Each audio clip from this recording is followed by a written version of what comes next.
Welcome to the OVW Podcast, the unofficial podcast of Ohio Valley Wrestling. I am Brian Hines. And I am Jack Minogues. Today we are getting into all the action from Ohio Valley Wrestling pre-show and Ohio Valley Wrestling Rise 1278, emanating live originally from historic Davis Arena on February 8th, 2024. It's going to be one of those shows. Brian, how are you? I am... I'm here. You? I'm doing well. Not only will we be talking about if we're still friends or not, but we'll be talking about all of what we will not be doing is spoiling Tough Love on this podcast today. No, so spoilers are right out. So if you have not seen Tough Love yet, but you are listening to this, that's fine. Feel free to keep listening because we will not give you any information because we're saving that for the next episode, which focuses solely on Tough Love. And TyniBrian, that'll go out, what, Wednesday? Yes, that should be out Wednesday, in the feed Wednesday morning. Perfect. If you're listening to this on a Tuesday, pay attention to this feed Wednesday morning. We will be back in it. And then, of course, on Thursday, we will be back in it with Miss Linda Kay. No. The Rider of the Stars. We just star of the released show. Will Austin, and next week we are going to release our interview with Star Rider. It was great to have him in. Yeah.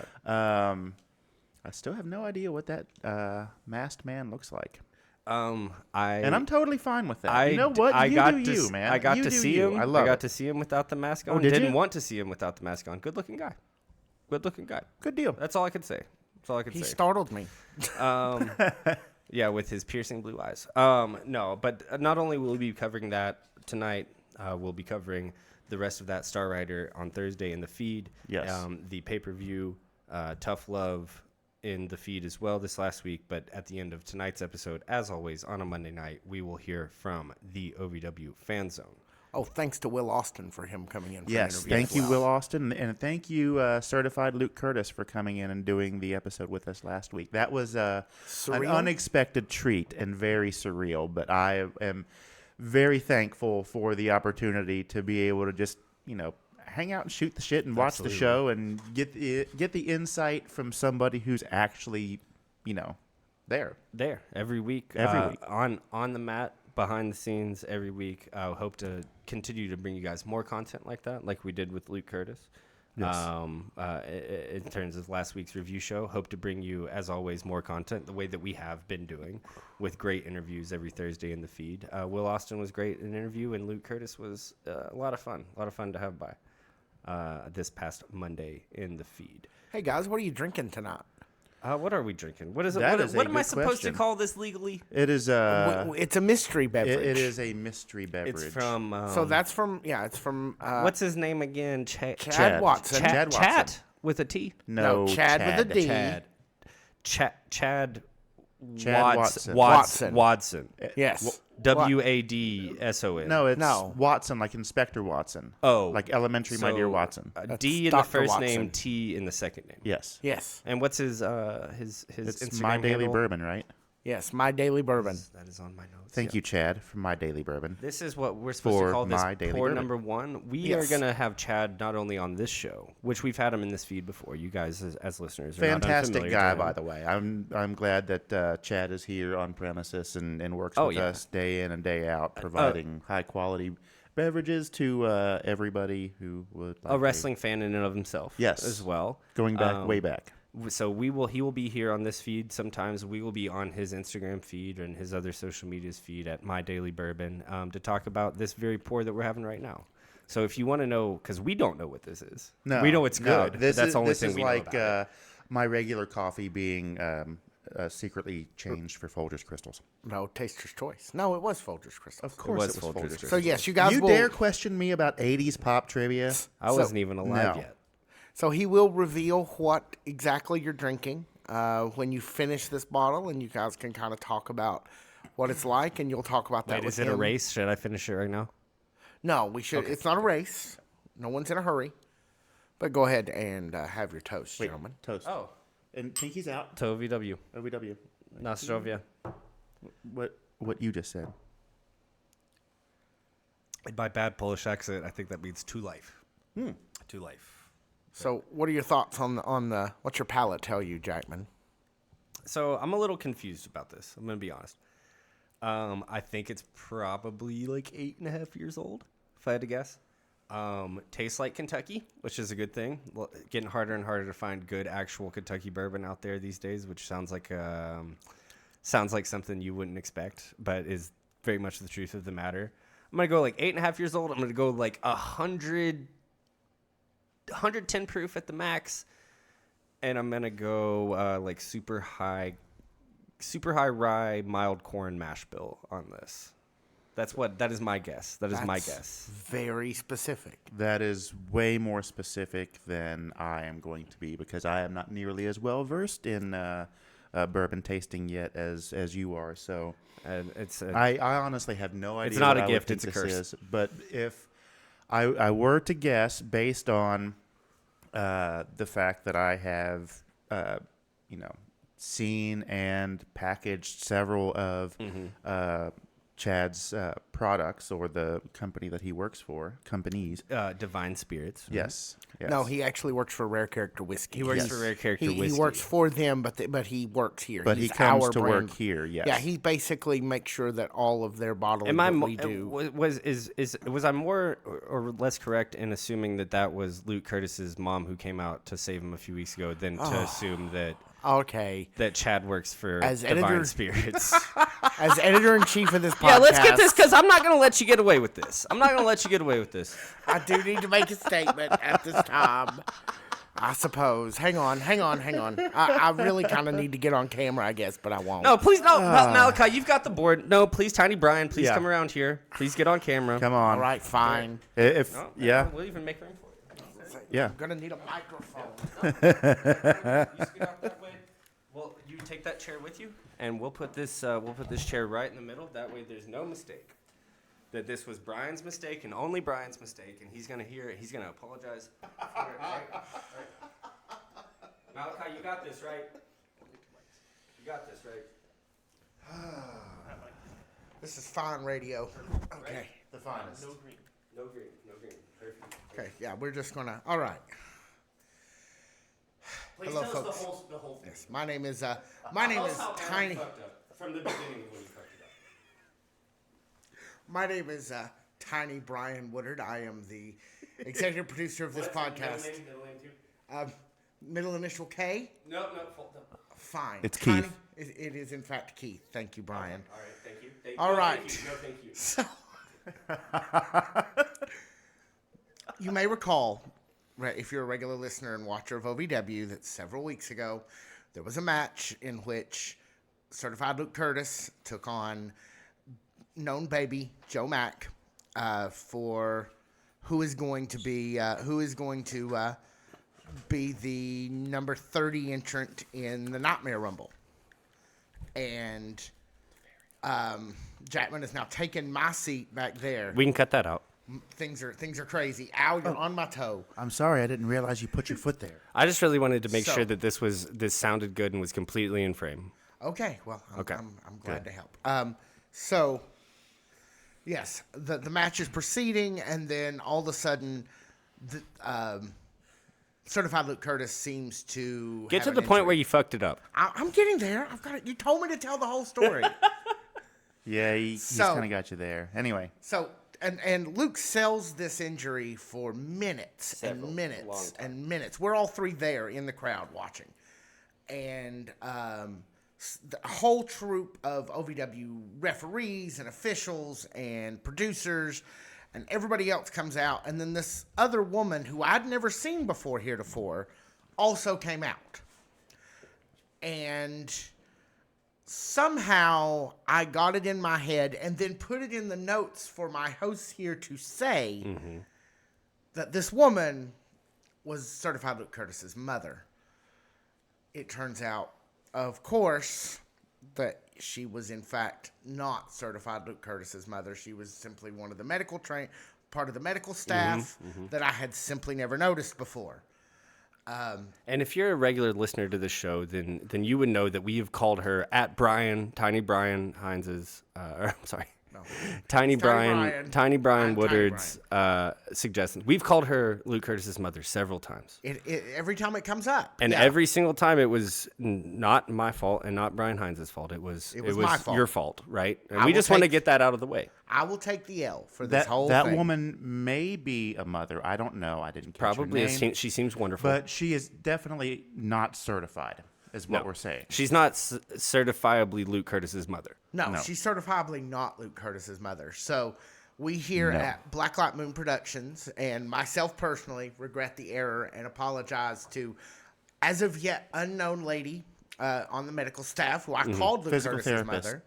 We also apologize to... And she'll be on the feed on a Thursday soon. That'll just be me and her berating me for 20 minutes. Maybe her and Luke Kurtis together, just tag team me. Also apologize to Luke Kurtis. Yes. Sorry, bro. Certified apology to Luke Kurtis. I would like to certify an apology to Luke Kurtis. And finally, I want to apologize to Luke Kurtis's actual mother, whoever she happens to be. Seems like a nice woman. Yes, seems like a... Yeah, I don't know her. Obviously, I've never seen her, although I thought I did once. So, I'm having a great time back here, TyniBrian. Can you tell us what the OVW news is this upcoming week, please? Sure. Suddenly, I'm hosting the show. Welcome to the OVW podcast. The unofficial podcast of Ohio Valley Wrestling. I was not prepared to be on camera. So the news this week, first of all, wow, there's like a big green ring in the middle of my vision. Hey, there now it is. You know how we feel. And by the way, I'm going to do the Bluegrass Homefront ad, by the way. Okay. Yeah. So we're just going to finish this segment. Yeah. Oh, yeah. Yeah. No, yeah, for sure. No, I'm loving it, just like old McDonald's ads. Hang on. Anyway.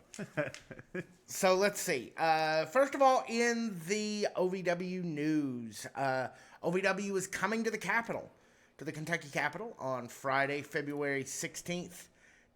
And it will be honored by the Kentucky legislature as they are set up to name that day OVW Day in Kentucky.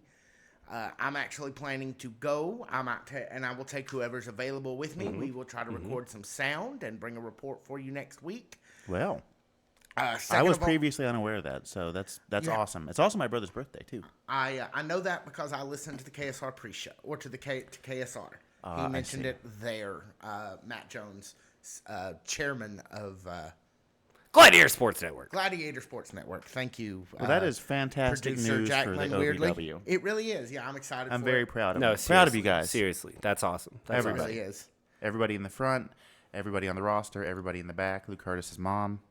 It just proud of all of you. Kind of seems like the awards, the adulation, the recognition that OVW is this beautiful thing that exists in the state of Kentucky will not go away. They keep getting added up, and this is the latest and biggest one in another kind of addition to just people of the state of Kentucky realizing like, hey, we have a beautiful thing in OVW and right in our backyard.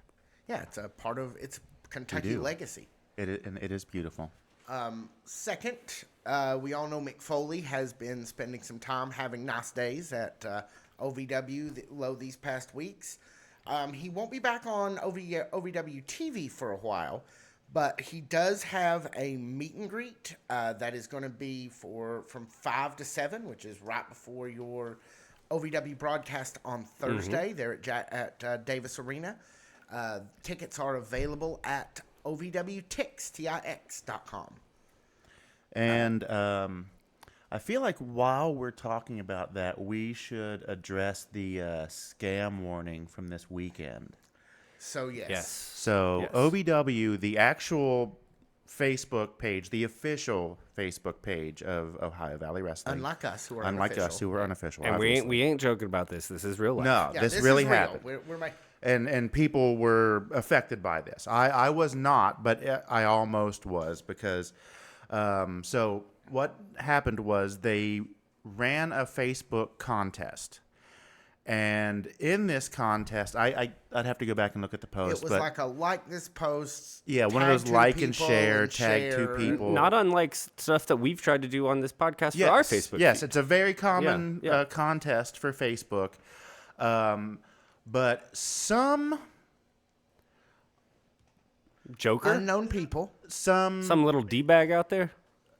I want to say evil genius, but Some these people are jabroni. assholes. some evil moron. And it was just a horrible thing to do. So somebody cloned the OVW website. And Or the Facebook page. Or their Facebook page. And responded to every single person who commented on that post, informing them that they had won, including yours truly, Okay. Brian M. Hines, Esquire. Okay. So, me waking up first thing on Saturday morning, seeing I don't like from this already. Seeing OVW telling me that I won the contest, which I think it was like $50 and Yeah, it was like a gift certificate like and a couple tickets. of slices of Wix and some Danos or whatever. I don't know. I can't. All remember great what it was. Lovely prizes. prize. Oh, sure. All great prizes. Sure, all great prizes. It wasn't a they're all hot point of fantastic. clients, but it was pretty good. Yes. So when I clicked on the response to my comment, there were a couple of things that tipped me off right away that this was a scam. One, the 3 little bars in the corner of the link, which usually are where you get your pull down menu and options for like fan merch or tickets or whatever. It was blank. Like there was nothing on there. And having visited OVW's website before, you know what to expect when you go to those 3 little bars on the corner. And there was, I noticed that I didn't follow them. That was the big thing. The first one. It's a big one. I thought, okay, maybe their website's having some problems. But when I went back and looked at their response, it said Ohio Valley Wrestling, and it said, like, give me the option to follow them, which I already follow the real Ohio Valley Wrestling, but I did not follow these dirty sons of bitches because fuck them. Yeah, what he said. Hey. So there were people that were affected by this.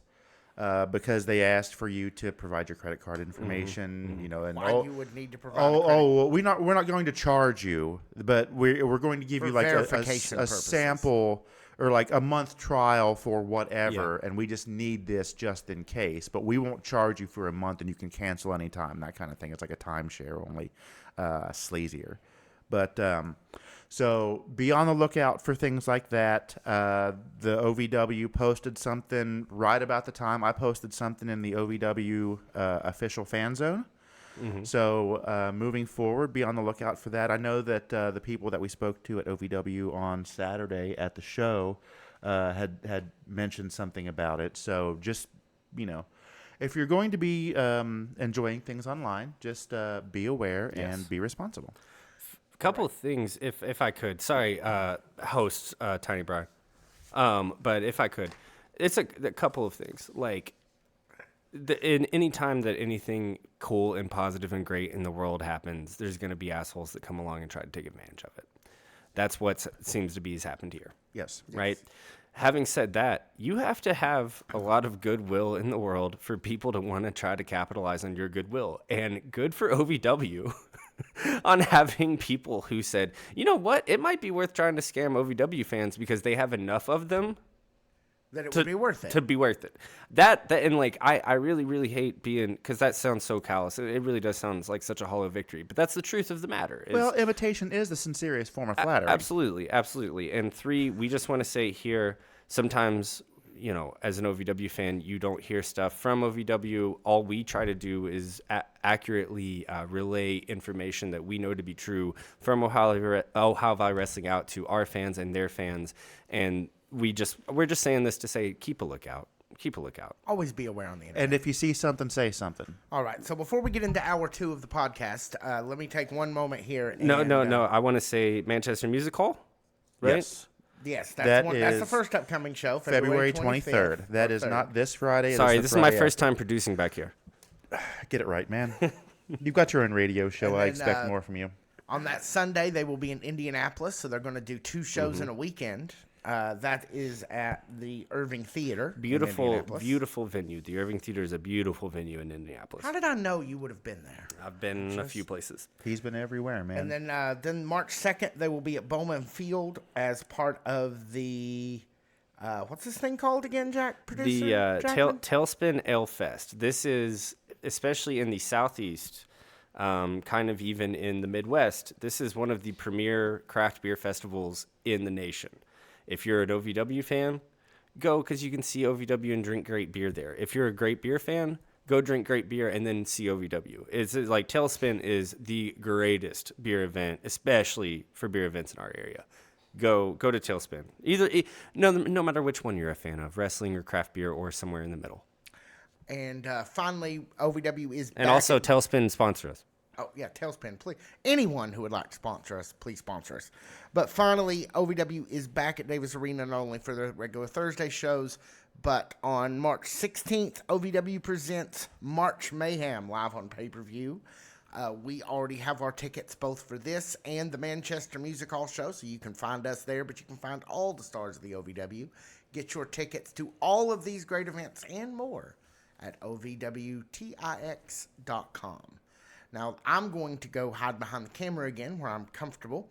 But before that, let's just say that the boys will get to all the action from OVW 1278 right after this. All right, Brian, I'm gonna do this ad here. Yes. And then me and him are gonna trade spots.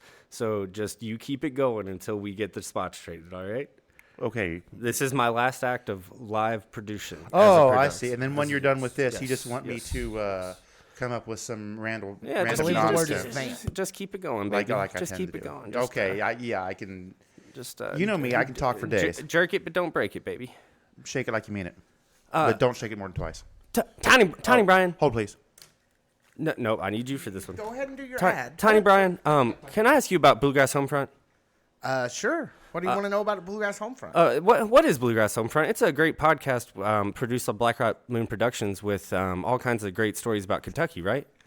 That is what it is. It also includes great Kentucky music by Kentucky artists or artists who are living in Kentucky. What's one of your favorite stories? And let's try not to make it the one about the illegal dairy, but it's okay if it's the one about the illegal dairy. I still want to hear about the illegal cheese. Which one is your favorite story that you've told at Bluegrass Homefront? I really liked, we had a band in studio called the Jeff Ritchie Experiment.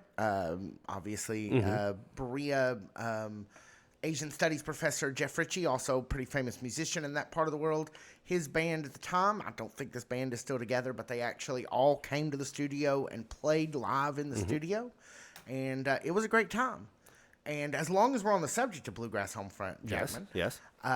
It's worth noting that OVW personality, the voice of the Valley, Eric Cornish, actually liked the Bluegrass Homefront today. Hey, shout out to Eric Cornish. He's a good guy. Eric Cornish is a good guy. He's a really good guy. I like that guy. A couple of things here before I let you go, Brian. Who's the host of this show? It's you and executive producer, senior producer of this podcast, Victor, right? Victor Correct. Anderson. Yes, Victor and I, lifelong friends, lifelong Kentucky, Kentucky natives. We love some music and we love weird stories, and off we go. And you've also recently added another person who is associated with this podcast to the Bluegrass Homefront team. Yes. That is Mr. Brian Hines, music producer, right? Yes, new for season 3. He will be helping us with the music. And season 3, we can look forward as grateful fans, as dedicated fans of Bluegrass Homefront. We can find Bluegrass Homefront on all of our what? Podcasting platforms. Very what? Soon? The new season? Yes, we'll say soon. The existing seasons and the new season very soon. Yes. Be sure to find Bluegrass Homefront wherever you find your podcasts. And if you're a fan of illicit cheese, I've been told you can't have too much of it because it'll hurt your tummy. But until then, keep snacking until you feel queasy. And here are the boys right back with the Ohio Valley Wrestling Podcast. I fear no cheese, illicit or otherwise. Bring it. It's one of my favorite foods. Anyway, so 1278 from Ohio Valley Wrestling at Davis Arena. Let's get straight to it, shall we? Wait, it's a little different on the other side of the camera. What are we at? We're at the pre-shows? We're at the pre-show. The pre-matches? Yes. Bout number 1.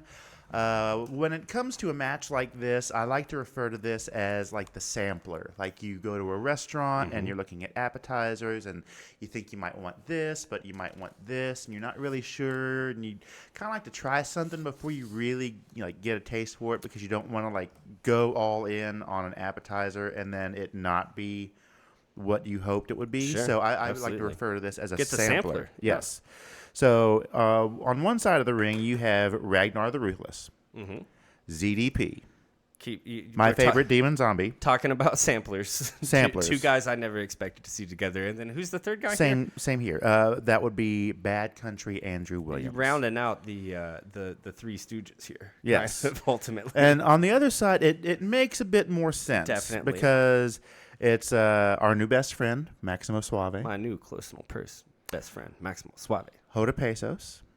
Hotter than hot face right now. And Orion, which if you remember back not too long ago when Orion returned to OVW, he laid into Hoda Pesos, Manny Domingo, rather harshly. So it was kind of strange to see all them on the same team. We're not surprised about the Maximo and Manny. No, we are not, because they are great together. They do a lot of moves in stereo where it's both guys hitting the same move on their opponent at the same time when they're tagging in and out of the ring. Phenomenal as far as that goes. It was just a little odd to see them with somebody who is equally as talented, but they have had a major beef with in the last I don't remember how long ago. It was a month or two. In this situation, he's not a human thumb, but he definitely is an odd thumb out. Yes, an odd thumb out. Orion, of course, in the team of Maximo Suave and Hoda Pesos. Yes, and it was a solid warm-up match. There wasn't anybody that didn't look good out there. I mean, ZDP was just as intense and ferocious as he ever is. One of these days, he's going to get that Eric Cornish guy. I kind of wanted to ask about ZDP specifically. Oh, This pairing, a little different than what we are used to from ZDP. Yes. We kind of questioned after what both of us kind of theorized to be the dissolution of the Fallen after Reverend Rodney Roberts left, the Dark Rev left, what would be next for them as a team, or whether they would be a team at all. And there was some of us, and I think rightfully so, who said, let's add another person. Let's add another 3-person. Let's make them another 3-person unit. I think what we saw tonight, though, is we saw a different side of ZDP. I don't think we need him to be a default. I think we might be done with spooky ZDP. I mean, all things change. Change is inevitable. All good things come to an end. I hope that is not the case, because the more I've watched since we've been doing this podcast, which as of last week was 6 months. That was our 6-month anniversary. I don't know if anybody realized that. Did anybody buy anything? An anniversary present? No. What is the 6 month? It's not blue. I believe. I think it's just is good thoughts. Is it borrowed? It's just good thoughts. Just good job. No, it's given. Okay. It's not borrowed. It's just found on the ground. That's the 6-month anniversary. Whatever you find on the ground is the present that you give. Just debris. Yes. But I mean, what a crazy 6 months it has been. But let's use that as a signpost. You go back to the Fallen of 6 months ago. Never would have seen any of those guys with anybody else. No. Here we are asking questions about them, and you see week after week after week of breakout performances from ZDP, and then you see them finally stuck in a different team than what you're used to seeing around different people than who you're used to seeing around on the other side of the ring as well. I just kind of think it's time. To quote something that Mr. Certified Luke Kurtis said in this feed last week. I think we would be silly. I think we would be disserviced not to see more from ZDP, let alone the performer himself, right? Yes. Up next, we had Carter Kaufman in her singles debut versus Arie Alexander. I've been begging for an Alexander win for a long time. I finally got one this week. You did, and it was a pretty resounding one too. Carter Kaufman, her first singles debut. I'm assuming last week was her first match. It was a tag match. Mm-hmm. Jackman, have we seen her before? You're the long-standing OVW watcher. I hate when you put me in a position like that, because then when I'm wrong, it's hard for some of us to be wrong. Don't put Jackman in a corner. You do it so well, Brian. I'm wrong so often. You're so wrong so often that you do it so well. But no, to be honest, no, I think she's pretty much a newcomer. At least for our intents and purposes. That she is that a was newcomer. the impression that I got because I felt instinctively like last week was her first match because I felt like she was like a little, maybe a little nervous. First time out on TV, jitters, that kind of thing. But that wasn't the case here. It was a much smoother match for her. So congratulations. One of the things I love best about wrestling is seeing people like this on their first time, and then seeing them grow as an individual and as a member of the OVW roster. And it wasn't her night, unfortunately, and Arie Alexander came up with the win. Congratulations to you. But also congratulations to you, Carter Kaufman, on having a great match, and we look forward to seeing a lot from you in the future. Well, and just to kind of round this out here, this is just another example of how Arie Alexander can do anything she's asked to do, and she can do it super, super well. And, sometimes when you're on the OVW roster, specifically what OVW does and how OVW builds talent and the mission statement of OVW and what they want to do, it's hard to be a wrestler as good as Arie Alexander is. It really is, because I think that she's really, really, really the bee's knees. And that's not to take away from anybody else or anybody she wrestles against. It's just it's hard to be as good as Arie Alexander in a promotion like OVW. And I think that sometimes that's unfortunate for her. I really do. Speaking of other people who I've been wondering, why can't they buy a win? Big Beef takes home the win over the poster boy Jason Hendrix this past week. Yeah, once that match was announced, it seemed pretty obvious that Beef was going to hand Jason Hendrix his lunch. Well, I don't know if I've said this before, though, but over the past few weeks, Big Beef and Big Zoe, who we know usually as the very, very dominant former champions, the Destroyers, why are we not, if we're not doing tag team bouts with them, why don't you just let me watch them fucking fight each other? Don't you want to watch them fight each other more than you want to watch them either lose or win? Yeah, I mean, if that's how you're going, at least put a story in there as to why they are not a tag team. Of course, and it's OVW. We don't do nothing in OVW unless you're in a Will Austin angle. We don't do nothing in OVW that's not worth your time. So there will be something that I'm sure there will. Breaks them and apart, who am I to if say that's the way they anything went. about anything? But man, that's what I would want to see. Yeah, that's, to be honest, I don't want to see them come back every 5 weeks and be a tag team. I want to see them kind of fight each other. That seems like it'd be awesome. Well, I mean, they're both big. They're both pretty beefy. Athletic as all hell. Yeah, and so why not? I mean, I think I'm reminded of something, because I'm very smart and I know everything, that I said a few weeks ago. I said, when you just have stars, you can just put them in matches with each other. And, we've known these two guys as a tag team for most of their existence over the last, year or so in OVW. But there's no reason that they're not stars enough on their own to do 1 week of Dissension and 2 months of Angle, because I'd love to watch it. I think a lot of people in OVW would love to watch it as well. Yeah, I would agree with you.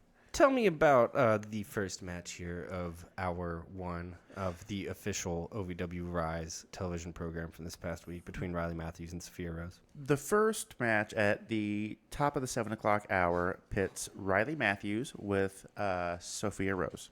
Mm-hmm. Sophia Rose, who had been tag teaming with Lady Bird. I was gonna say Lady Bird. Yes. Is that Lyndon B. Johnson's wife's name, right? And also the Hank dog Hill's from dog. Yes. Where he does the dog dancing with her in that one episode. Yeah. One of the all-time great characters who never says anything in a television show, Lady Bird Hill. Yeah. Interesting to see though that they were kind of broken up this week, because I thought that, and Luke Kurtis touched on this last week too. A lot of momentum with Lady Bird and Sophia Rose. Yeah. I was surprised to see them kind of split up so early. Yeah, me too. Not that they split up, not that they hate each other or anything. No. We just didn't see them. The come package out the package of them too, I was surprised not to see. Yeah. And definitely also, I talk about Arie Alexander as someone that I hold in really high regard. she's been around for a while, and she takes losses and gets wins when she needs to. I can't really say that same thing about Riley Matthews losing to Sophia Rose in this position. And not only to say that, and this isn't me talking poorly about Sophia Rose, but I think if we're looking at two of the pure up-and-comers in the women's division in OVW right now, there's nothing that Sophia Rose has that Riley Matthews doesn't have and that Riley Matthews doesn't do better. So, like, from a pure, like, wins and losses standpoint, I guess as a fan, I have a little bit of trouble with this one. How do you feel? I honestly, I think I would like to see more from both. Mm-hmm. I haven't seen Sophia Rose as much. We haven't had the chance to. You're very right about that. And a lot of that, for me personally, is because I've seen Riley Matthews at Spot Monkey shows. Right. In Southern Ohio, the last couple years anyway. So I think so. I don't know. I've seen a lot of wrestling these days, and it all kind of runs together. But I'm pretty sure I had seen her at a Spot Monkey show or two. You definitely mentioned her. I mean, I remember that when she started coming on the scene at OVW, you said, "Oh, I know her from Spot Monkey." Yeah. So I have definitely seen her a lot more. I know that she's very able. Promising young talent, and she's real. I mean, young. I mean, like, I think she just turned like 21. I want to say there's no way that she's any older than that. No, I just saw on Facebook that she had a birthday like right before Christmas. So if we didn't say anything already, happy unofficial birthday to you. Very unofficial. And as a matter of fact, we have a couple more that we need to shout out to, because it was also Big Beef's birthday on Thursday, Gnarls Garvin. So, oh, really? On the day of the show? Yes. Celebrated his birthday with a win. And big unofficial birthday to OVW official Daniel Spencer. Oh, yeah. Which they didn't let us in on until the very, very end, and they put some videos up on the wall. But a very unofficial birthday to all of you. And, like, we like to make fun, but Daniel Spencer learned how to ref. Next batch. Sophia Rose takes home the victory over Riley Matthews. Your boy is here in the next sketch. He is. Your boy, Carson Drake. He is in they cut to a sketch with Carson Drake, and he is trying to talk his way out of the mess that he got himself into last week with the Von Rockettes. He tried to make I would usually say a menage a trois, but it was like a menage a deux and a half, really. Yeah, he wanted to keep both of them secret from one another. Pacified, I would say. But that was just not the smartest thing for him, because he got caught. So he's trying to convince them that it was all a misunderstanding, and they should, give him a second chance. This version of Carson Drake is a little bit of a doofus. Little bit. Yeah. But as we said, we both have a huge man crush on him. We don't understand how he can't get the Von Rockets. Like, I mean, me and you would kill to look like that guy, right? I don't know, man. Like you said last week, he's got the most punchable face in OVW now. Yeah, now that Orion wears the mask, it's Carson the Drake. blindfold. Yeah. It's it's when I can't see Orion's eyes, I don't want to punch him as much. But Carson Drake, I pretty much want to punch all the time. Yeah, and yeah. So that's what happened with that. We'll hear more about Carson Drake and what he's got going on sooner than later in this episode. I did an impression of you, TyniBrian, earlier. Can you do an impression of me really quick? Because I need you to say the next name of this tag team, the one with TW3 and Donavan Cecil. It's No, I said me, not else. No. Sorry, it's a member of the disco. Okay, perfect. Now, Malachi, you cut that in. So we had Mammoth at the Disco. Versus the team of Roberts and Espinosa. They're more normally known as Dysfunction. People know that I love the team of TW3 and Donavan Cecil, but I refuse to call them Mammoth at the Disco. What do Christ, man, stay with us. You're producing a show, for crying out loud. You're over there scrolling recipes and shit on the other side of the ring light. Is this true that they're not going to use that anymore? That is, yes. That is going to be the name of their finisher. Oh, God. That's But- even fucking worse. So what was it they said that they referred to them It's not as- going to get any better. It's a spoiler for. Oh, okay, for- okay. Yeah, it All right, was you're right. announced at the pay-per-view. So they So did. keep your Yeah, own. and we don't know anything about what happened at the pay-per-view. They You do can find our change it at reaction to the the pay-per-view pay-per-view. in this very feed within the next couple of days. Yeah, We haven't watched it yet. In But- fact, it hasn't happened yet. I have. Yeah. If they're going to change the name, I have one of my own Oh, please. That I love it think when that you talk is- dirty to me, Brian. that I think is like right along where things. Yeah. I think it could be a good direction to go into. Nice and but slow, please. Yeah, nice and slow. okay, man, you're creeping me out. Yeah, come on now. For real. All right. I No, think seriously, that they come on, let's go. Jesus. Hurry up and stick it in if you're going to stick it in. I think that they should go with Disco Stampede. Nope.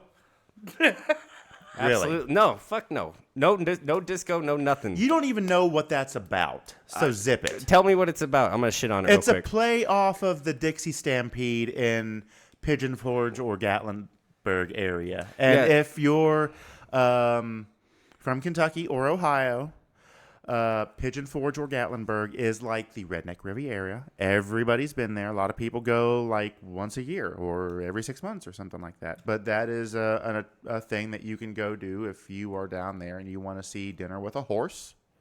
It is entertaining. You can eat When fried I got taken to dinner with a horse growing up, it was way different than that. You can eat fried chicken with your hands while this horse does tricks and shit. It's pretty okay. It's pretty okay. But that's something that you I'm could from do a if I'm you from wanted a to, one but stoplight you town. don't. My dad knocked up my mom when he was 19. When we go to a horse show, it was way different than that. It was a much different thing altogether. And when we went to Gatlinburg, we stopped at the rest stop 25 minutes outside of town and got a Snickers bar, and then hitchhiked back. So that was what. That's what we did. Is that enough? Am I okay in saying now that my life was horrible enough to not like the name Mammoth at the Disco? Tell me. Okay, no, you're let's allowed to not. let's stop. Let's stop I with the don't bullshit. even know what Let's- we're talking what's about the- now. What's their real name? What's their real name that they're gonna go by now? You don't want to know. You're not going to like it No, anymore. do I really not? Tell me at the end. Tell me at the end of the show. Look. Tell me at the Wait, end. wait. Go ahead. Okay, wait, hold on. Time out. Come here and tell me because I want to make sure I get it right. Because I'm pretty sure I know the what telephone it is. game. Or just text it. No, it's fine. Whatever you want to do. It's taster's choice. Malachi, I'm sorry. I knew you had stuff to do tonight. Oh my fucking god! didn't even hear it. No, I heard enough of it. Okay, tell me so I can react. Oh my fucking god! I didn't even say it. Jesus, Mary and Joseph. All right, what is it? That's really fucking bad. It's horrible. To be clear, we do love you, TW3, and we love you, Donavan Cecil. Both of you guys. Yeah, and Keep workshopping the names. You know what? I liked Mahabali Shira and Cashflow until I had to call them Golden Chops every fucking week. That was 1 week. Yeah, and then I had to call them Lion Chops, and it wasn't any better. Golden Chops and the Three Bears. And guess what? I only had to call them Mammoth at the Disco for a week, too, and now I have to call them what, Brian? Oh, bitch. Yeah, that would have been a better name.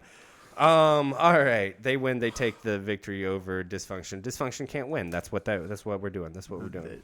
Thus, it's in the name, man. Dysfunction. You just can't get it together. They cannot win.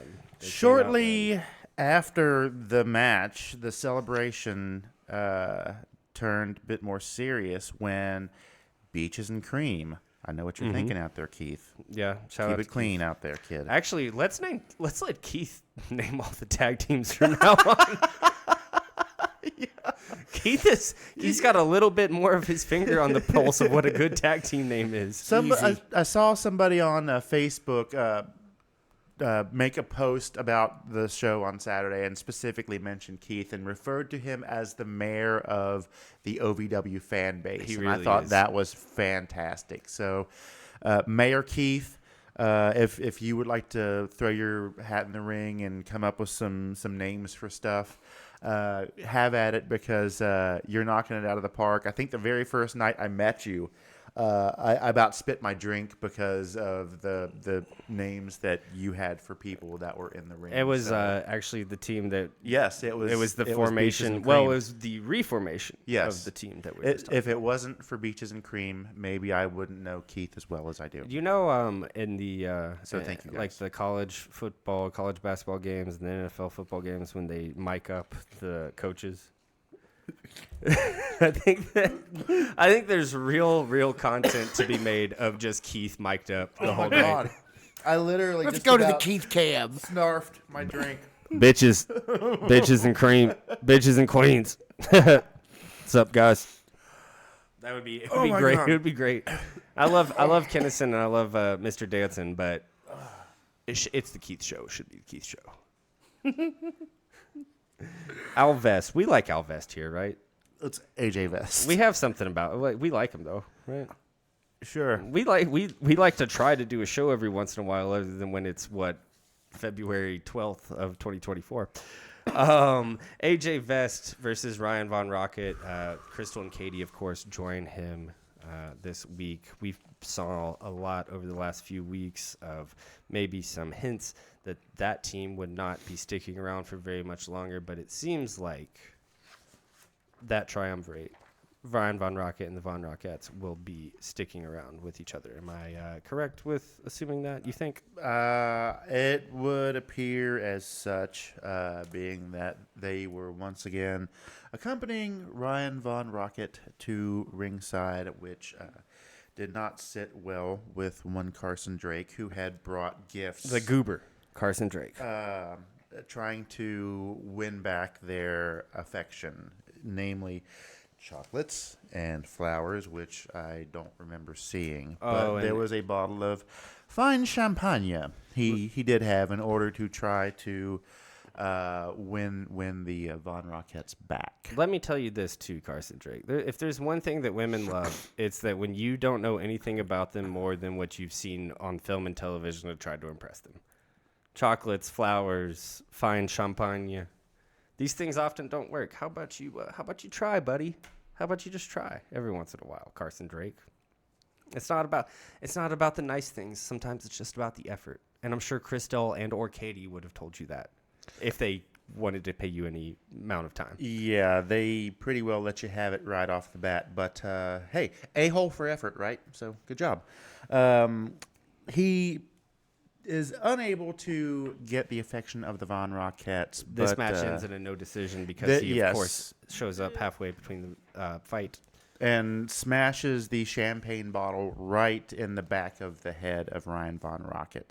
I would have been there to see it, but I was stuck in the concession line trying to get that ever popular slice of Wick's pepperoni pizza. Would you go? Meanwhile, on the front row in front of the cameras, I literally got wet.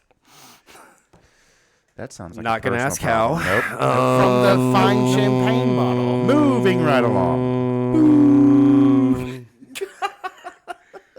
The exception, Dalton Mackenzie. Show me your shirt, Mr. Hines. Does anyone know where our rails wait. went? We had rails. We seem to have lost them. Before I threw them right in the fucking trash whenever I decided to play producer tonight.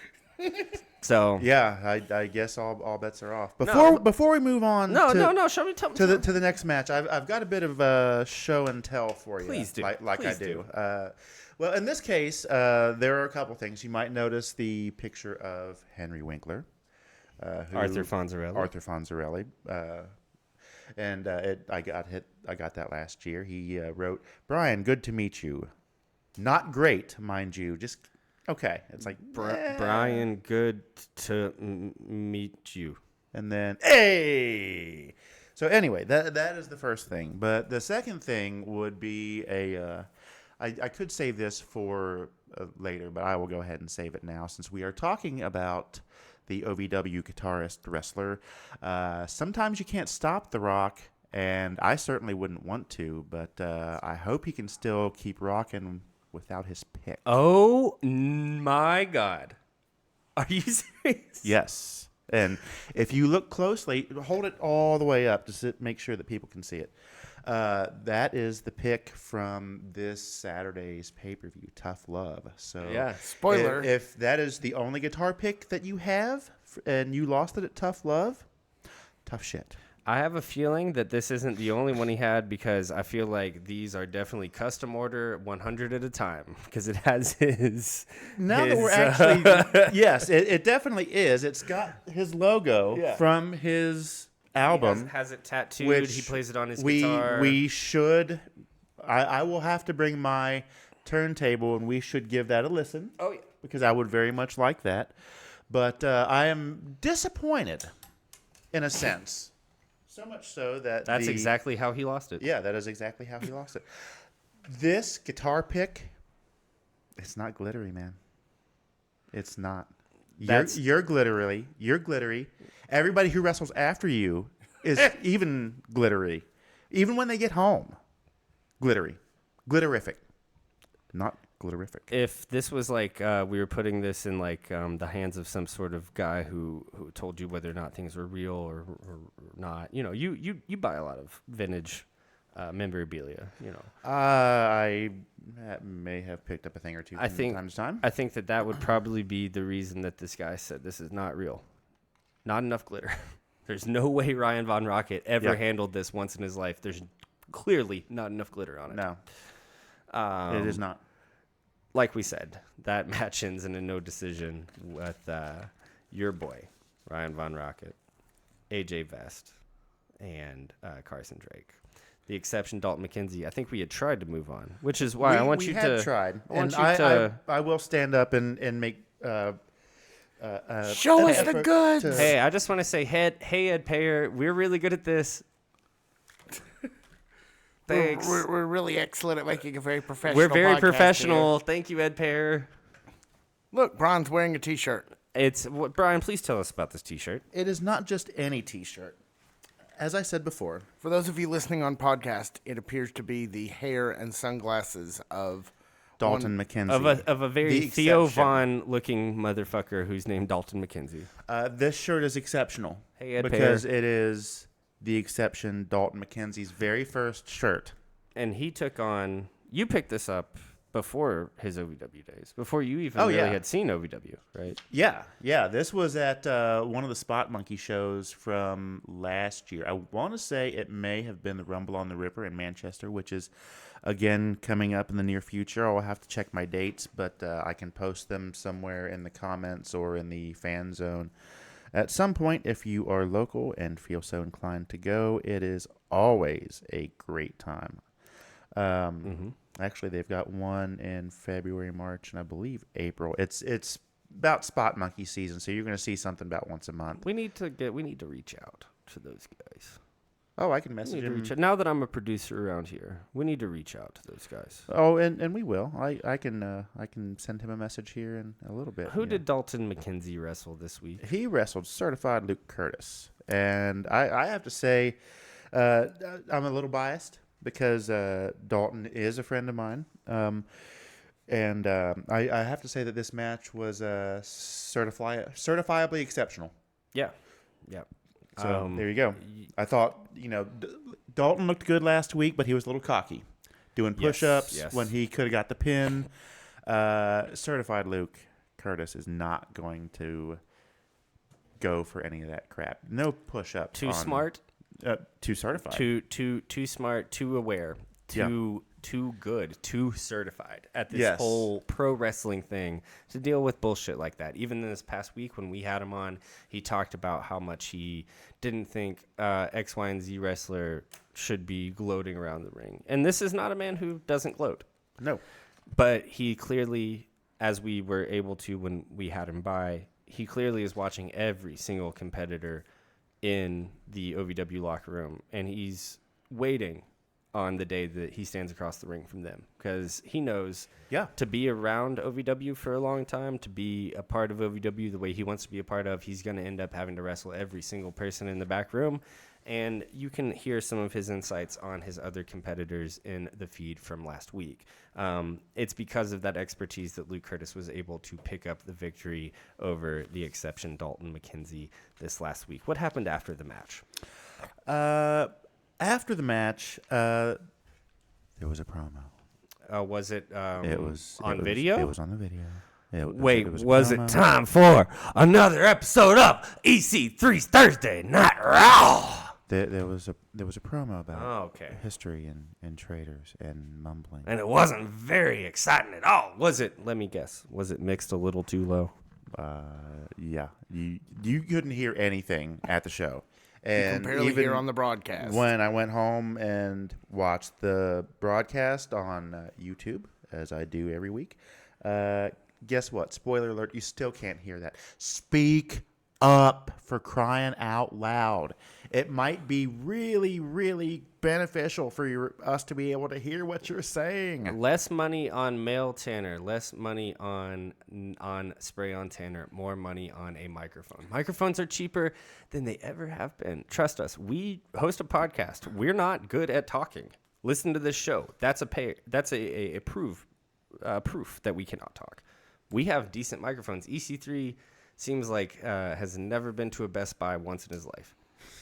However, not to mention he was using the weirdest filter. I was gonna say, did find the nighttime filter this past week on his little mail-in promo that he does. Oh, he's just a double champion. It's not a big deal. He doesn't have to show up to the promo. It's not a big deal. Yeah, I just figure somebody who has NWA champion money can get like a podcast mic.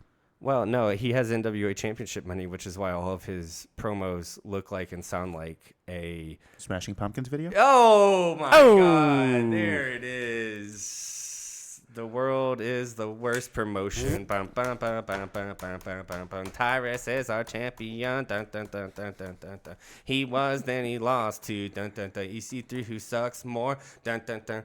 And Brian Hines, won't you please tell me about the next match? Before we get to the next match, there is a Golden Lions versus Overman Tough Love contract signing. No, I said go up. Tell me about the next match, please. Okay. I mean, it ended in a melee. Did that work? Did that work? No. It did end in a melee. And there's no way I'm just going to like gloss past this. For crying out loud, I don't know who dressed Joe Mack, but they did. It must have been Orion. It was great who dressed Joe Mack, because whoever was blind. I mean, a sleeveless button-down shirt. It was like all the what's left of the Amazon returns like a week and a half after Christmas. Here's the issue when you look like Joe Mack and you're as pretty as Joe Mack is. You don't have to know how to dress. It looks like... because he certainly doesn't. Yeah, it looks like your blind aunt dressed you for Sunday school every time you go out. Yep. But it's when you look that good, you don't have to be well-dressed. Adam Revolver, human thumb. Looks like shit. But dressed himself accordingly. Joe Mack? Yeah, he tried to dress himself in the mirror, Joe Mack but there was so much reflection back from his pale, bald body that he couldn't exactly see what was in the mirror, which is why he always wears two neutrals at the same time. Joe Mack looked like what a 3-year-old would look like when they say, "I'm going to pick out my own clothes today, Mommy." So there. It's like you sure are. Yeah. And all these clothes you hated got what they were coming to them because the Golden Lions ripped them off. Ripped that shit right off. Yeah, down the tidy whities. Yeah, you can dress yourself all summer, and then we just throw all the clothes you thought that looked good in the trash can. Burn them. Burn them. We know to burn this pile of clothes so that when the school year rolls around, we don't send you to school in what you think looks good. As someone who bought a lot of their own clothes back from my local Goodwill, I totally understand. Sometimes you just gotta teach your kids that what they think looks good doesn't actually look good. Teach your children well. Teach your children about fashion, The main event and hygiene, of hour 2 now. and wearing socks. We're just at the main event of hour 1. Jesus. No. Yeah. Are we? Yeah. Yeah. This is Hour hour 1 main event. Main event. Shotgun Tony Gunn versus Mob Boss Wife, Real One. You mean Ronald McDonald's asshole son? Ronald McDonald's asshole son, yes. You know that this isn't going to be an actual match because it's just not. Enzo's going to come out, Not yet. talk a bunch of smack, Not yet. get laid the F out, and then it was on. It was off to the races. You know, just one big Snoz just everywhere. what he said. People coming out of the back to separate them, human sacrifice, dogs and cats living together, mass hysteria. Well, I mean, how are we supposed to know that it's a main event at OVW if the entire back of the locker room doesn't clear out? If I don't see Jebediah Blackhawk in that tight-fitting suit he has, then I don't know that it's into an OVW main event, right? He was just named as an agent. Also, he looks great in that. He looks great in that suit. He does. He's an agent I'm not taking away from him. It was great to talk to him on Saturday at the pay-per-view, and I hope That's that we somebody get the we've been chance. would- We are in discussions as we speak. So we look forward to hearing from him in the future, sooner than later. Certainly looking forward to hearing all of the stories. He's been super gracious every time we've talked to him off mic, but we can't wait to have you on. Not a really big surprise here that when we see Tony Gunn and Real One booked in the main event here, that we're not getting a proper match, right? No, it was pretty obvious to me that that's what was going to happen. This was just a marker to move the story forward going into the pay-per-view. Let me ask you this. Which Do they you even effectively want to did. see a proper match? Really? Right now? On like this in the Thursday middle night? of this episode? Yeah. No. No, I'm because I'll watch these guys till fucking August at this point. This was what this storyline needed to happen. You know, Tony Gunn was champion. He's not champion now, thanks to Enzo. Enzo comes out, talks a bunch of smack, which is what he's best at. Building heat for Tough Love on Saturday, 2 days from now. And these guys, Or from then, these however you want to guys look at it. didn't need to have a belt in between the two of them for this match. The belt was much like a lot of the best OVW stories. The belt was present, but the belt is no longer here. Right. And do you care? No, actually, you probably want to see it more, right? The only belt in this story, I believe, was on Enzo's leopard print robe. And it was not tied at all. No. I will give credit to Enzo, man. Like, we come in here week in and week out and bust on his haircut and his clothes, and it's probably for the best that somebody does that, because clearly his mother or girlfriend or whoever is not doing it for him. But, man, it looks good. I like it. Like, Oh yeah, I'm not taking anything away from him as far as that goes. I mean, he and Big Cass were on and playing in the big boy sandbox, and now they had been released. Had both kind of fallen on some hard times. Yeah. Individually, weren't friends for a long time because they had a falling out. Right. And if I remember right, they have reconciled, but they just don't hang out as much because what is his name now? It's Big Bill. Morrison or Morrissey? It used to be W. Morrissey. I think his name is William Morrissey. This is his birth name. It used to be W. Morrissey, and then it was Bill Morrissey, and now it's just Big Bill. Okay. Really, So he was in the Smiths, though, right? No, because I kind of like Big Bill. I didn't like Big Cass. I was okay on W. Morrissey. I kind of like Big Bill. I don't like the Smiths at all.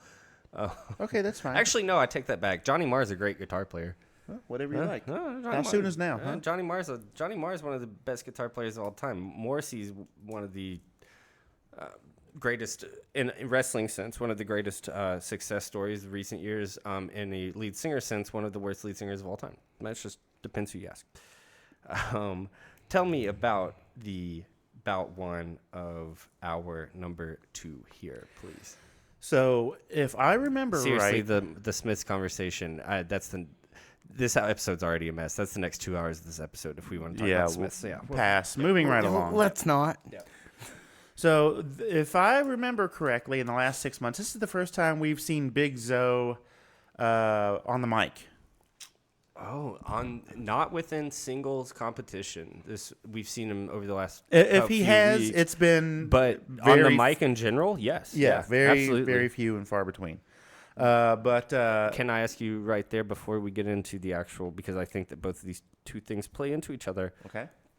Do you think that the consistent separation of the destroyers, coupled with Big Zoe on a mic, coupled with the outcome of the match we're about to talk about, what do you think that means for the future of the destroyers? Because let's go ahead and say it. Everybody's favorite shiny new toy at the Davis Arena, the Iron Demon Shane Mercer, loses to Big Zoe here.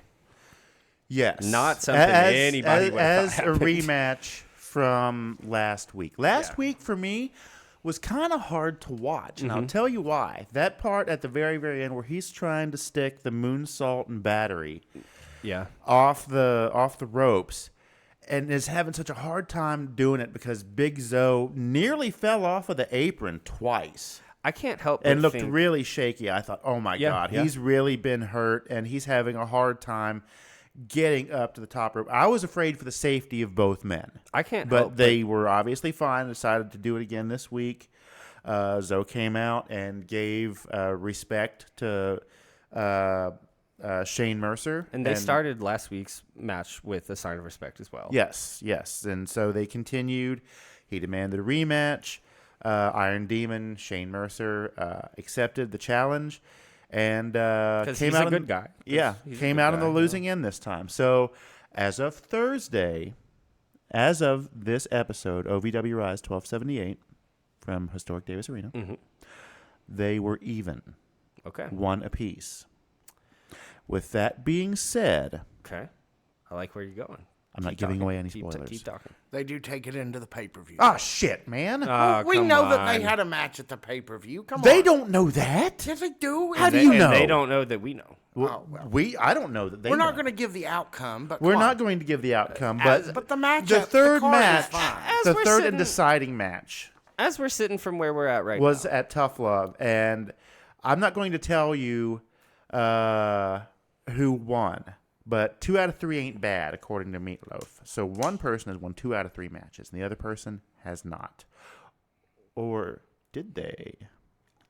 Because now that I think about it, I'm kind of uncertain. I guess you'll find No, out. I don't think so. I guess you'll I don't find out know. tomorrow, Brian, We'll in this see. very feed. I will find out tomorrow in this very feed when I tell myself what happened at the pay-per-view. No, okay. So for me, sitting where we're at right now, not knowing there's a pay-per-view that happened, because I don't know there's a pay-per-view that happened, and I'm sitting here recording this night of the show. I can't help but think that with the first match that there was a little bit of a need to have this match again, because like you said, it wasn't what it could have been, not what it should have been. No. I wonder if that match was prettier, if we would have seen this match 2 times in a row. Having said that, I'm really glad we did. And now that I know that maybe, just maybe, that there was a match at the pay-per-view, a third one, potentially, I'm very glad to have seen that again. Really want to see that again. I said this before, said it again tonight. When you have stars, you don't have to worry about 6 weeks worth of program to make me want to watch the match. Shane Mercer and Big Zoe fit the fucking definition of that 11 times out of 10. 8 days Like a loaded baked potato like glove. a loaded baked potato glove. As you said, though, Big Zoe took home the victory over Shane Mercer. Surprised. Not only that this match was booked twice in a row, but that Shane Mercer got a loss. That was his first loss in OVW. I don't know nothing. I really don't know nothing. I wouldn't have done it to Shane Mercer this early. Just wouldn't have. Everybody loved him too much. He's too pretty. He's too cool. That's it. I just wouldn't have done it this early. That's all. Well, I'm sure it's going to serve its purpose, and perhaps we'll see at the pay-per-view Tough Love. So over the last few weeks, especially with the kind of revamped Ohio Valley Wrestling YouTube page and social media page, they'll cut a match out of the middle of OVW Rise, and they'll post it either immediately that night or very quickly the next morning. This was the match, this following match, that they chose to do that with this week. Oh, really? And I've kind of liked to keep an eye on that. All right. Because it kind of lets me know what OVW thinks what I should they're be watching doing next. Yes, Yeah. I've thought about that too. I pay special attention to the Wix Pizza Rewind, the Gorilla Bob's something or another. You know what I'm saying? The Gorilla Bob's Grub Shack Attack of the Week. Yeah, and what's the other one? There's another one now. It's the Hot Points Appliance Metal Move Big Dick. It's like the week. I don't know.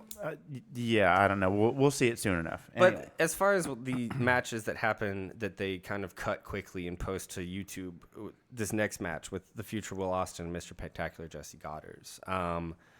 The future Will Austin is someone that we know, without saying too much, is someone that the backstage at OVW is a big fan of.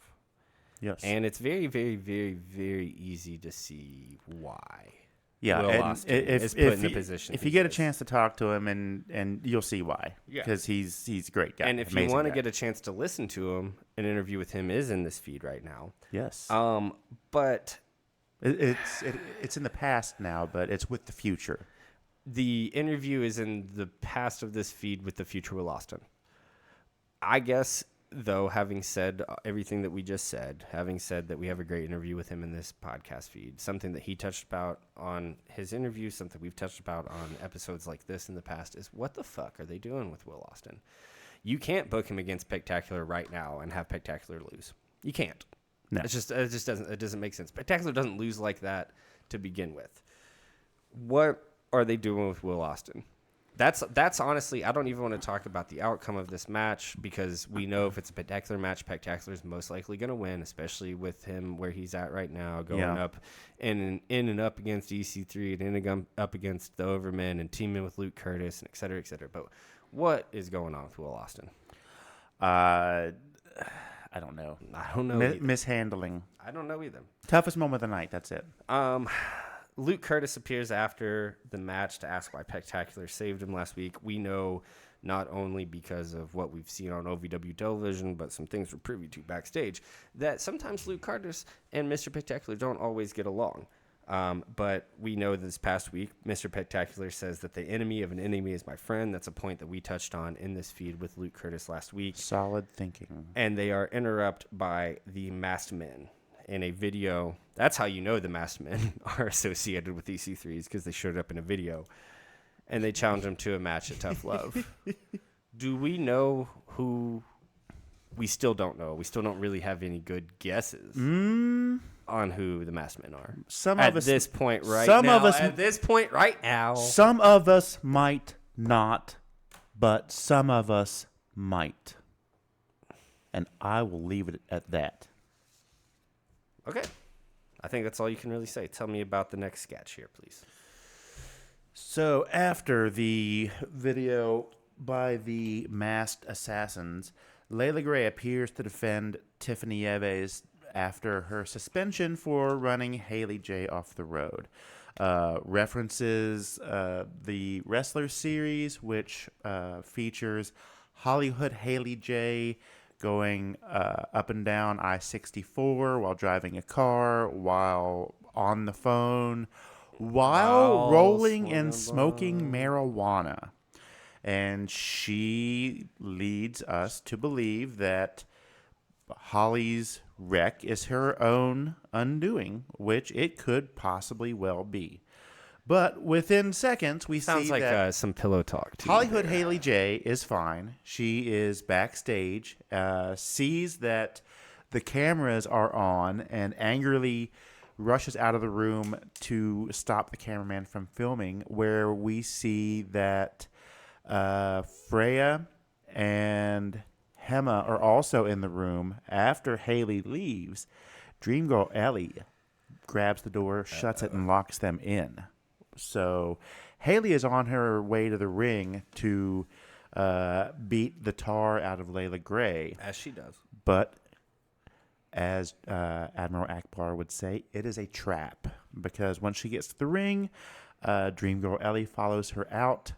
Unbeknownst to Haley, her friends are locked up and are unable to help her.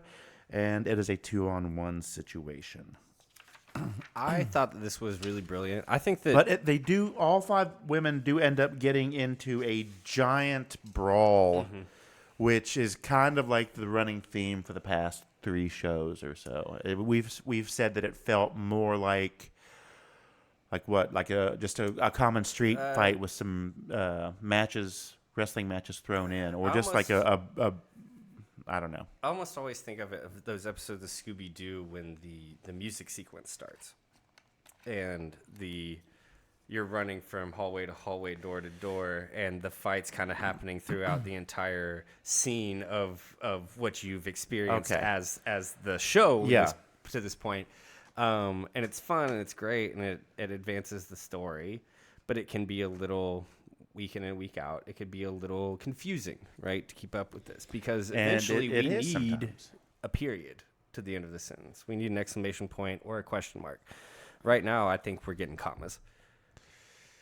One thing I'd like to say about that, though, too, is that while I do think that week in and week out, the stuff in the women's division, especially here, we clearly have like the very top of the women's division. It's been great. It's been really, really great. Having said that, do you ever think that sometimes there's a little bit of a deficit of talent at the top of, and I think you could say this for the men's division as well, but sometimes, especially on this podcast where we forever said, let's get a tag title, let's get a secondary title, let's do this, let's do that. I can't help but think that the issue with the deficit of talent at the top of the women's division, especially with this angle, grows more and more evident week in and week out. Do you ever feel that way? That there's just a deficit of high-end talent in the women's division? No. That we have. No, wait. What do you? So back up and say it again. That there's that right here in this angle. It's really the only angle that we're seeing on TV, and it's our 6 most talented women. It's our 6 biggest stars. They're all in the same angle together, and one of them, by the way, has only been here for a month. Yeah, I think that there's more people to be able to tell these stories with, and I think that sometimes it just feels a little congested. And it's not that I haven't liked this, or it's not that I don't think it's good, but you have 6 people, the 6 highest stars in the division, all together in one story, as opposed to having them in 4 different stories. Well, yeah, I mean, there are several other stories you could go with that. Tons of different directions.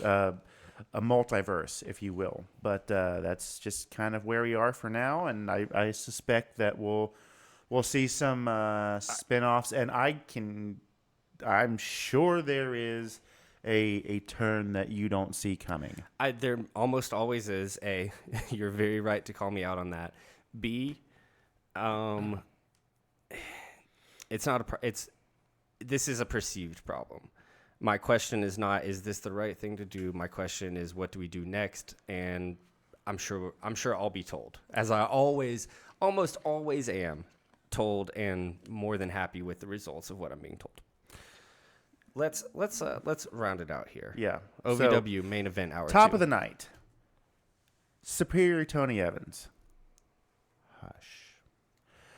Is still trying to earn the A from OVW talent evaluator, hardcore champion, wrestling legend, Mick Foley. Let's rewind this back. He started with what? He got given a F. Yes, at the Nightmare Rumble. Then he got given... He got an A for hiding, though. He got an A for hiding, and F for wrestling. Yes. Then he got given a C. Yes, C is for Cookie, and C is also for Superior Tony Evans. Then he got given a D. So he went up. He went back. Now he's still struggling for that A. So he went up, and then he went back, and then he went up, and then he got the D. And now we're doing the cha-cha. This week he faces Rush Division champion Cal Hero Cal Hero is joined by Mick Foley, the one, the only. Yes. Superior Tony Evans, as always, accompanied Is by... joined by the other, Jay Dinero. Jay Dinero, yes. Which was a fantastic way, in my opinion, to end this story, or at least this episode. It was a solid match on both ends. Superior Tony Evans looked great. Two guys that always are does. going to be...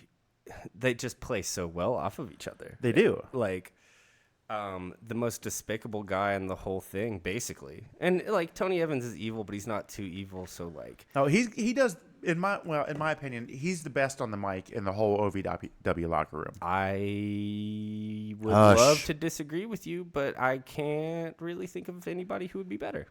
No, So- he's it. And trust me, He's your guy. I'd come on here and disagree with you about everything. Otherwise, we wouldn't have a podcast. But no, it is Tony Evans. Yeah. It is Tony Evans. So they put on a great match. It was roughly about a half hour long. So it wasn't like a squash match. It was an actual, back and forth match. The storytelling was great. Another edition of like, hey, let's leave the opening, the main event of the night to have enough breathing room. Yes. We have the talent to tell a good 25-minute long story. Which they did. I mean, in addition to the match being, just a one-off, as itself, it was a great match to watch.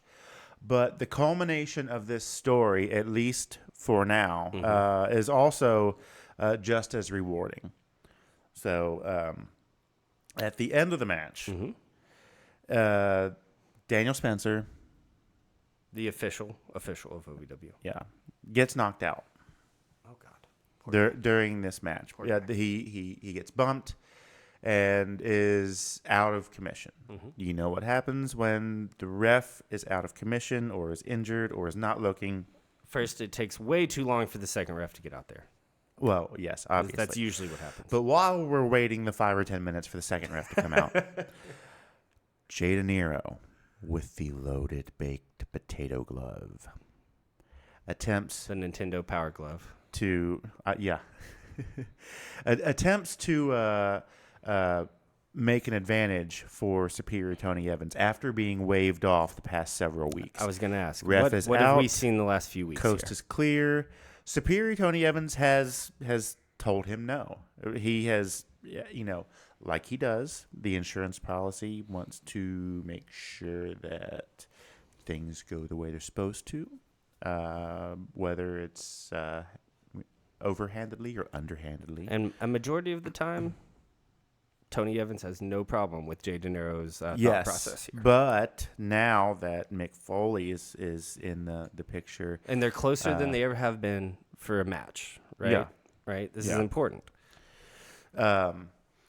Jay Dinero goes to break out the loaded baked potato glove, but ordinarily Cal Hero would not have anybody in his corner. But thankfully for him, this week he did.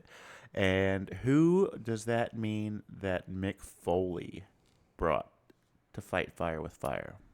I usually don't wear socks, but I am wearing high tops today, so it's going to be really hard for me to get these off in a quick and efficient time-wise, especially with all the amount of time we've wasted tonight. Yeah.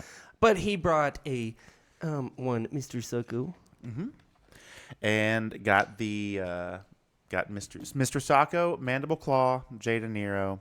That's the first time I've seen somebody pull something out of their pants and put it in somebody else's mouth since Ronnie Roberts left a couple weeks ago. Shout out to Ronnie Roberts. Also, so now we know a couple of things. At least in the world of OVW, Mr. Socko is more powerful than the baked potato glove. Than a locomotive. So anytime we need to take care of Jay Dinero in the future, get your gym socks, buddy. Yeah. We can take care of Jay Dinero real quick. That's all it takes.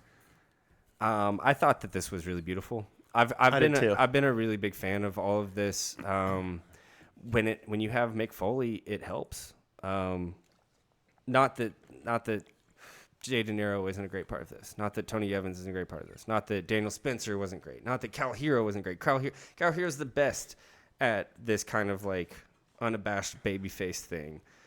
Maybe one of the best in the world doing it, to be honest, but definitely the best in OVW doing it. I thought this was brilliant. I kind of wanted for this to end with Tony Evans getting his pat on the back from Mick Foley. I kind of think it's better the way if this ended the way it ended tonight. I think this is better. I think this is better than give me what I wanted. Cow Hero getting the A. Tony Evans not. Yeah. And this is only the beginning of the next year, 2 years, 5 years, 10 years of Tony Evans. It all really does start with this Mick Foley thing. Yeah. This has been pitch perfect. Long story short, Tony Evans does not come out on top, which means that Cow Hero is the Rush Division champion and the Country Boy Brewing heavyweight champion as well. Kentucky heavyweight champion. Did I not say that? You did not. Well, officially, I say the Kentucky heavyweight champion. We don't do anything officially around here. No. Hey, shut it. Special guest host, TyniBrian, will you take us away here at the end of the day, please? Oh, wow. Okay. This is weird. Yeah, sure. Why not? I got notes. Hang on. I would hope so. You're the producer. You printed them. I did, in fact, print them. I, in fact, also wrote them. The OVW podcast, the 10th Carney Award nominated unofficial podcast of Ohio Valley Wrestling, is produced by Blacklight Moon Productions at Nuthouse Studios in Lexington, Kentucky. The OVW podcast broadcast team is Jack Minotes and Brian Hines. Our studio engineer and editor is Malachi P.S. Woodard. Yes. Executive producer is myself, TyniBrian K. Woodard. Senior producer for The Blimp is Victor Anderson. After watching Wrestlers on Netflix, visit ovwpodcast.com/podcasters to find all episodes of our unofficial Wrestlers After Show. Be sure to subscribe where you get your podcast, rate us 5 stars, and give us a review. And you can follow at OVW Podcast on Instagram, Facebook, X, TikTok, and all the way to the Davis Arena. Ah. Have a great night, folks. Love you guys. Have a nice day.